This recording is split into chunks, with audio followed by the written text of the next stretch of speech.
사실은 학생들이 고등학교 때 시험 성적이 잘 나오지 않으면 뭔가 심화 공부가 부족했나? 이런 생각을 하기도 하지만 말로 설명할 수 있는 학생들이 거의 없습니다. 정확하게 이해를 하고 암기를 하지 않은 상태로 자꾸만 문제풀이로 넘어가는 학생들이 많더라고요. 그렇기 때문에 결국에 이 학생들이 수포자가 되는 가장 결정적인 이유가 수학에 대한 이야기를 해보려고 해요. 그래서 좀 수학하면 아무래도 의대생을 떠올리게 되는데요. 우리 공부법에 대해서 좀 다양한 책들을 쓰셨던 현재 그 중앙대 의대생이신 작가님을 모셨습니다. 안녕하세요. 네, 안녕하세요. 초중고 12년을 지방 일반 중학교, 일반 고등학교를 거쳐서 현재 중앙대학교 의대에 다니고 있고요.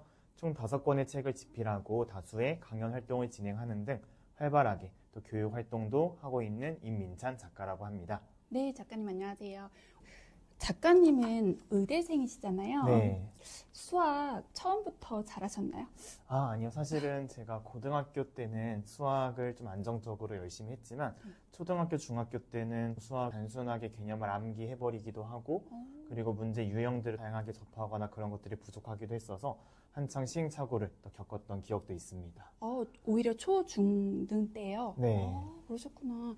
왜냐하면 저는 초등하고 중등 때 그러니까 무조건 암기식으로 공부를 해오다가 고등 가서 무너진 케이스거든요. 네. 중등 때까지는 우수한 성적으로 학교를 다니다가 그 외국어 고등학교 진학을 이제 준비를 하다가 결국 개인적인 사정으로 진학은 하지 않았지만 일반고를 가서 수학 시험 보고 정말 깜짝 놀랐거든요. 네. 첫 시험을 보고 고등 수학은 포기해야겠다. 말 그대로 수포자가 고1 수학에서 이제 처음 그런 느낌을 이제 받고 그 이유가 저는 이제 그 중등 수학까지 그 암기로 이끌고 왔기 때문이라는 생각이 들거든요. 네. 고등 가서 무너지는 아이들이 간과했던 부분이 뭐라고 생각하세요? 초등학교, 중학교 때까지는 개념을 단순 암기하거나 유형을 반복하는 형태로만 하더라도 충분히 좋은 성적을 받을 수 있었겠지만 고등학교 때는 워낙 다양한 개념들이 추가되고 실제로 단순히 개념을 안다고 해서 바로 적용을 할 수 있는 게 아니라 실전에서 다양한 유형들을 접해보고 또 그 응용하는 문제들까지 연습하는 시간들이 되게 중요한데요.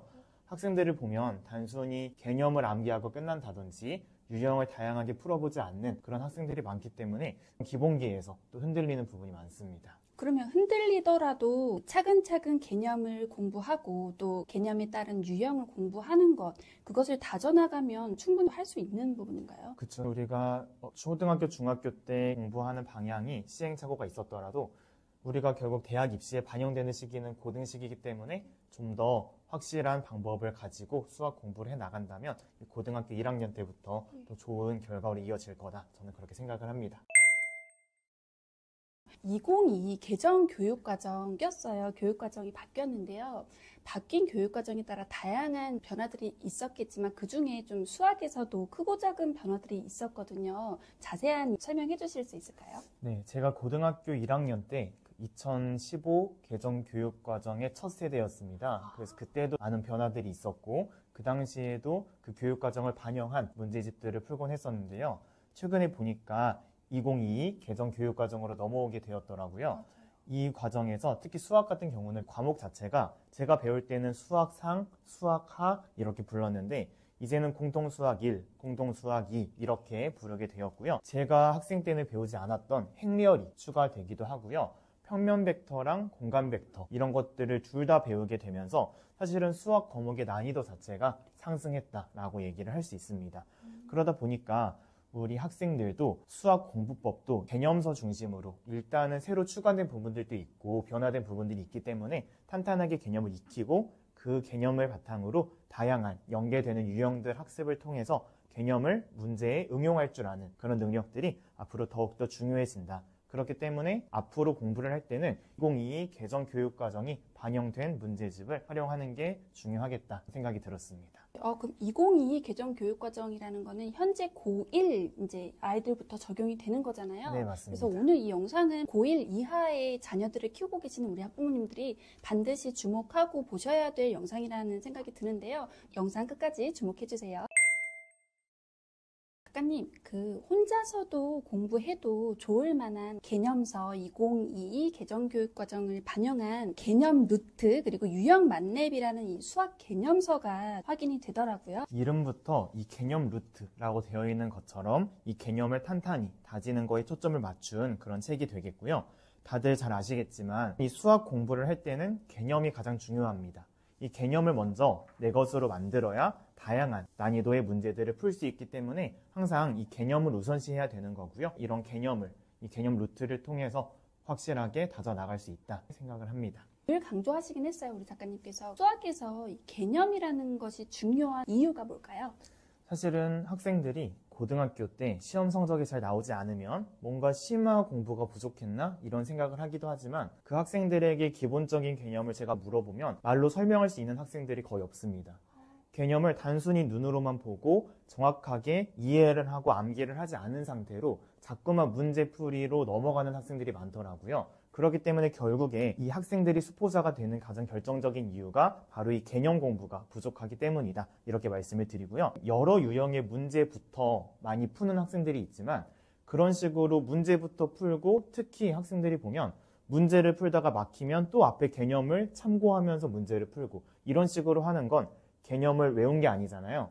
그러다 보니까 그런 부분에서 학생들이 좋은 공부 방법이 아닌 상태로 공부를 하는 부분이 문제고 결국에 개념이 탄탄해야 응용하는 문제에 있어서 빠르게 계산식도 나올 수 있고 다양한 응용 문제를 개념 이해를 바탕으로 풀어봐야 또 다른 변형된 문제가 나오더라도 해결하는 능력이 강화될 수 있다. 그러니까 개념이 가장 중요하다. 이렇게 좀 설명을 드릴 수 있습니다. 그렇다면 작가님 말씀은 이 현행 학생들의 공부법이 이 개념이 잘 반영된 문제집을 푸는 것이 중요하다는 말씀이신 것 같은데 정확히 어떻게 문제를 풀어야 되는지 우리 시청하시는 분들께 자세히 설명해 주실 수 있을까요? 네, 실제 비상에서 나온 개념 루트 그리고 유형 만렙 교재를 함께 보면서 말씀을 좀 드릴 텐데요. 좋습니다. 개념 루트의 40페이지 항등식에 대해서 설명되어 있는 부분을 보면 이런 식으로 개념 1 항등식, 개념 2 미정계수법, 개념 3 다항식의 나눗셈과 항등식이라는 세 개의 개념에 대해서 또 예제와 함께 설명이 되어 있고요. 개념 확인 문제를 거치고 나면 이렇게 예제 1번부터 나오게 되거든요. 실제로 이 문제를 보면 항등식의 뜻과 성질을 이용하는 문제인데 이 문제를 제가 한번 확인을 해보겠습니다. 등식 ax-kx-4a 플러스 3k 5는 0에 대하여 다음 물음에 답하시오 라고 되어 있고요. 총 2개의 문제가 나와 있거든요. 첫 번째 문제를 보면 주어진 등식이 임의의 실수 x에 대하여 성립할 때 상수 a, k의 값을 구하시오. 2번은 주어진 등식이 k의 값에 관계없이 항상 성립할 때 상수 a, x의 값을 구하시오. 이렇게 되어 있는데요. 보통 개념서나 유형서를 보다 보면 이런 식으로 문제만 나와 있고 바로 학생이 직접 풀어야 하는 그런 형태도 많습니다. 하지만 이 책을 보게 되면 어떤 걸 설명하고 있냐면 1번 문제에서 임의의 실수 x에 대하여 성립이라는 표현이 나오면 이 말 뜻 자체가 x에 대한 항등식이라는 뜻이다라는 설명을 해주고 있고요. k의 값과 관계없이 항상 성립할 때 라고 2번처럼 나와 있어도 이걸 보자마자 k에 대한 항등식이다라는 말과 똑같구나. 그 원리에 대해서 설명을 해주고 있다는 거죠. 그리고 제가 이 문제를 보면서 좋았던 건 설명 방식이 이렇게 풀이가 나온 다음에 그 아래에 문제풀이 팁으로 해서 k에 대한 항등식을 표현하는 4가지 표현 방법에 대해서도 따로 정리를 해두고 있습니다. 모든 k에 대하여 성립하는 등식, 임의의 k에 대하여 성립하는 등식, k의 값에 관계없이 항상 성립하는 등식, 어떤 k의 값에 대하여도 항상 성립하는 등식, 이 4가지 표현이 나오면 k에 대한 항등식이다. 그걸 바로 알아차릴 수 있게끔 팁으로까지 정리를 하고 있다는 거죠. 실제로 고등학교 내신 그리고 수능 시험은 결국에 시간 싸움입니다. 그러다 보니까 이 표현을 보고 오래 고민을 하는 게 아니라 바로 k에 대한 항등식이다. 그걸 알아차리는 게 중요하고요. 그런 측면에서 이렇게 문제풀이 꿀팁까지 같이 넣어주는 부분들이 제가 되게 마음에 든다라고 했던 부분들이고요. 이 유형이 그대로 나오는 게 아니라 변형이 됩니다. 그래서 이걸 어떤 식으로 변형을 했는지까지 함께 나오고 있고요. 교과서에 연계되어 있는 문제까지 알려주고 있고 특히 이 책과 함께 우리가 유형 만렙이라는 유형서까지 같이 공부를 한다고 했을 때 이 유형이 유형 만렙이 어디에 나왔는지가 따로 다 적혀 있더라고요. 공통수학원 28페이지 쪽에서 문제를 더 풀어볼 수 있다라고 나와 있고요. 실제로 이 유형 만렙, 유형 3번을 보게 되면 조건을 만족시키는 항등식이라고 해서 아까 우리가 이 개념 루트에서 배웠던 것들을 실제로 적용해 볼 수 있는 다양한 문제들도 함께 나와 있다. 그래서 이렇게 연계하는 것들을 함께 활용을 할 수 있다는 부분에서 이 두 문제집의 좋은 시너지를 기대할 수 있겠다라는 생각이 들었습니다. 아무래도 교과서를 만드는 비상교육 교재라서 그런지 수학 개념의 중요성을 알고 학생들이 이해하기 쉽도록 친절하고 자세하게 서술이 되어 있네요. 네, 맞습니다. 여기 보면 개념 키워드가 딱 정립되어 있고 그에 따른 예제 문제들이 많아서 하나의 개념을 다각도로 적용할 수 있도록 되어 있습니다. 개념에 따른 예제 문제를 풀고 나서 말씀해 주신 대로 유형 만렙으로 넘어가 더욱 다양한 응용 문제들까지 풀 수 있기 때문에 개념 루트와 유형 만렙을 이렇게 세트로 공부하면 학습 효율이 극대화시킬 수 있겠네요. 그리고 유형 만렙은 다양한 난이도의 문제와 내신 빈출 유형 문제들이 최다 수록이 되어 있고요. 네, 그렇기 때문에 이 두 가지를 연계해서 공부를 하는 게 중요합니다. 실제로 제가 늘 강조를 앞서 드렸던 이 수학 응용력이 두 권의 문제집을 통해 강화될 수가 있고요. 그래서 이 비상교육이 만든 개념 루트라는 수학 개념서 그리고 유형 만렙이라는 필수 유형서로 공부를 할 수 있게 해보시면 좋겠습니다. 개념을 공부하고 바로 그에 따른 유형까지 공부할 수 있도록 세트로 되어 있는 것이 혼자 공부하기에도 굉장히 잘 활용할 수 있도록 되어 있다는 생각이 들어서 말씀해 주신 대로 추천할 만한 교재라는 생각이 들었고요. 아무리 교육 과정이 바뀌어도 바뀌지 않는 본질이 있는데 바로 수학 개념의 중요성입니다. 제가 오늘 설명드린 이 문제풀이 팁과 함께 개념 위주의 공부법을 우리 자녀분들에게 적용을 해준다면 좋은 성적을 고등학교 때도 거둘 수 있을 거다 말씀을 드리고 싶습니다. 네, 제가 고등학교 때 이렇게 공부를 했다면 아쉬운 생각이 드는데요. 오늘 보여드린 이 비상교육 개념 루트 교재는 이 교사와 학원 강사들이 직접 검토한 굉장히 믿을 수 있는 교재고요. 교사나 학원 강사의 이 검토단 실사용자의 만족도가 90% 이상인 그런 교재라고 하니까요. 눈여겨보게 됐습니다. 그래서 이렇게 좋은 이 개념 루트 유형 만렙 교재 중에 이 개념 루트 공통수학 1, 2 교재를 우리 시청하시는 교육나침반 구독자분들께도 선물로 드리고 싶어서 특별한 이벤트를 좀 준비해 주셨는데요. 자세한 내용은 고정 댓글을 통해서 확인하실 수 있으니까요. 이 이벤트까지 꼭 확인하시고 가져가시길 바랍니다. 오늘 이렇게 수학 공부법에 대해서 특히 대입에 있어서 가장 중요한 고등수학에 있어서 어떻게 공부하면 좋을지 고등수학 공부법에 대해서 말씀해 주시는 중앙대 의대생이신 우리 임찬 작가님 감사드리고요. 네. 2022 개정 교육과정 비상교육에서 나온 개념 루트와 유형 만렙으로 공부하는 데 도움 받으시는 교재가 되길 바라겠습니다. 우리 작가님 감사드립니다. 네, 감사합니다. 감사합니다. 이 수학에 대한 고민은 끝이 없는 것 같아요. 우리 학부모님들 제일 고민 많은 것도 수학이잖아요. 네. 항상 그렇듯이 그 수학 공부 어려워하는 우리 친구들에게 의대생이신 작가님께서 그 현실적이고 진심 어린 그런 조언이 있다면 남겨주실 수 있을까요?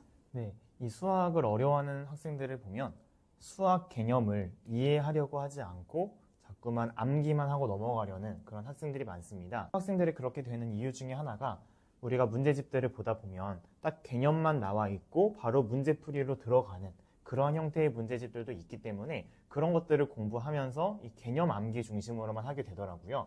그래서 제가 학생들에게 말씀을 드리고 싶은 것 첫 번째는 이 개념을 암기하는 것도 중요하지만 개념을 이해하는 게 먼저인데 개념을 이해한다는 게 단순히 그 개념만 계속해서 읽어보는 게 아니라 그 개념을 다루는 예시 문제도 보고 그리고 실제로 학생들이 문제를 푸는 걸 특히 유형서를 계속해서 반복해서 푸는 걸 조금은 시간 낭비라고 생각하는 학생들도 있습니다.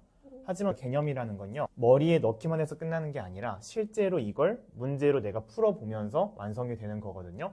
내가 문제를 풀어봐야 어떤 개념을 내가 알고 있고 어떤 개념이 부족한지를 알 수 있기 때문에 문제집을 선택을 할 때에도 그 개념만 나와 있는 게 아니라 그 개념과 유사한 문제들이 충분히 나와 있는 그리고 그거의 변형된 형태를 하는 연습도 너무나도 중요하다. 첫 번째 조언을 좀 드리고 싶고요. 두 번째는 학생들이 이 개념서만 푸는 학생들도 되게 많습니다. 개념서만 계속해서 풀게 되면 응용하는 능력이 부족해질 수가 있습니다. 결국에 우리가 개념을 안다고 해서 끝나는 게 아니라 응용을 할 수 있는 능력들. 학생들이 단순 개념을 몰라서 틀리진 않거든요. 그 개념을 알더라도 응용이 안 되는 학생들이 많습니다. 심화 문제도 새로운 개념이 나오는 게 아니라 다양한 개념들이 엮여 있기 때문에 어려워 보이는 거거든요. 그러니까 그런 응용력을 기르기 위해서는 평소에 공부를 할 때도 개념서 하나만 하지 말고 개념서 한 권, 유형서 한 권 이런 식으로 한 단원씩 병행하면서 하는 형태를 저는 가장 추천을 드리고 있습니다.